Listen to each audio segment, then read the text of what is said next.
Today's story is about Edward, Gordon and Henry. Edward and Gordon often went through the tunnel where Henry was shut up.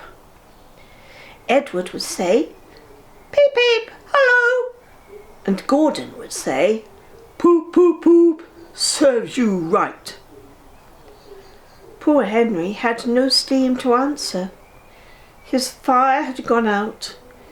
Soot and dirt from the tunnel roof had spoilt his lovely green paint and red stripes.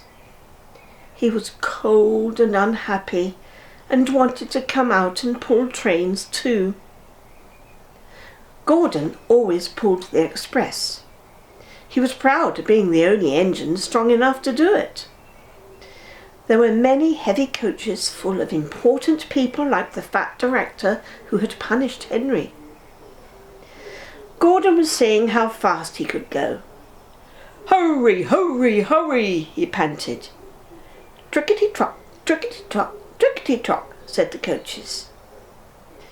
Gordon could see Henry's tunnel in front. In a minute, he thought, "I'll poop, poop, poop" at Henry and rush through and out into the open again. Closer and closer he came. He was almost there when crack! Whoosh!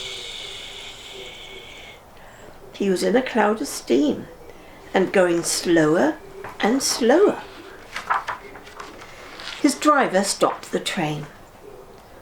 "What has happened to me?" asked Gordon. "I feel so weak." "You've burst your safety valve," said the driver. "You can't pull the train anymore." "Oh dear," said Gordon. "We were going so nicely too. Look at Henry laughing at me." Gordon made a face at Henry and blew smoke at him. Everybody got out and came to see Gordon. Said the fat director. "I never liked these big engines, always going wrong. Send for another engine at once." While the guard went to find one, they uncoupled Gordon and ran him on a siding out of the way. The only engine left in the shed was Edward. "I'll come and try," he said. Gordon saw him coming.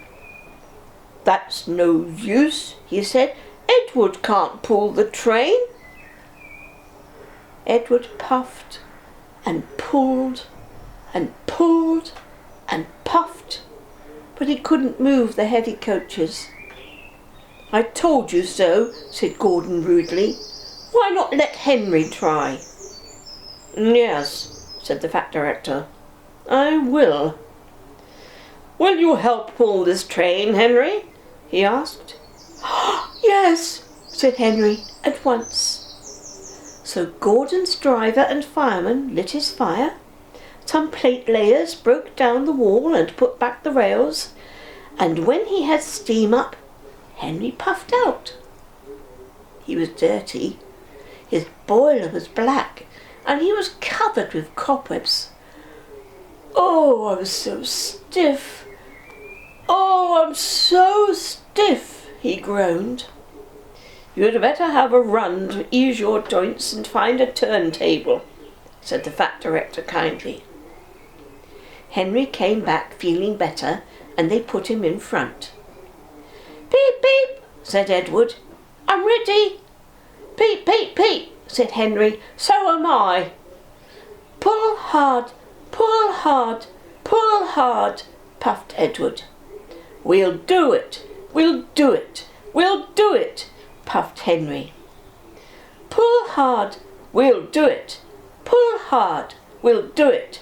Pull hard, we'll do it," they puffed together. The heavy coaches jerked and began to move, slowly at first, then faster and faster. "We've done it together! We've done it together! We've done it together!" said Edward and Henry. "You've done it! Hooray! You've done it! Hooray! You've done it! Hooray!" sang the coaches. All the passengers were excited. The fat director leaned out of the window to wave to Edward and Henry, but the train was going so fast that his hat blew off into a field where a goat ate it for his tea. They never stopped till they came to the big station at the end of the line.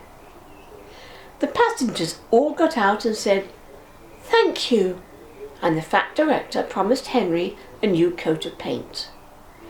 "Would you like blue and red?" "Oh, yes, please," said Henry. "Then I'll be like Edward." Edward and Henry went home quietly, and on their way they helped Gordon back to the shed. All three engines are now great friends. Wasn't Henry pleased when he had his new coat? He is very proud of it, as all good engines are. But he doesn't mind the rain now, because he knows that the best way to keep his paint nice is not to run into tunnels, but to ask his driver to rub him down when the day's work is done.